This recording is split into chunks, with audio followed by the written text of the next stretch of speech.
राष्ट्रवादी काँग्रेस शरदचंद्र पवार पक्षाकडून निलेश लंके यांना अहमदनगर दक्षिण लोकसभा मतदारसंघाची उमेदवारी जाहीर करण्यात आली। निलेश लंके विरुद्ध सुजय विखे यांच्यात लढत होणार आहे। या लढतीविषयी बोलताना बाळासाहेब थोरात यांनी नगरमधील लढत श्रीमंत विरुद्ध गरीब असल्याची प्रतिक्रिया दिली होती। त्यावर आता सुजय विखे पाटील यांची प्रतिक्रिया आली आहे, पाहूया। आमचा गडी म्हणजे त्यांच्या शरीरयष्टीसह छोटा आहे, परंतु छोटा असला तरी फार गुणी हे लक्षात घेतलं पाहिजे। आणि म्हणून हा लढाईच अशी वेगळी आहे।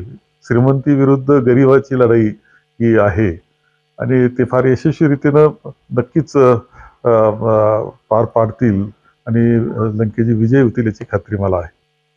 आर्थिक दृष्टिकोनातून समृद्ध माणूस असणं हे काही पाप नाही आणि आर्थिक दृष्टिकोनातून समृद्ध माणूसच समाजाचा विकास करू शकतो हे या 5 वर्षामध्ये अहिल्यानगरच्या जनतेने डोळ्यांनी पाहिलेलं आहे।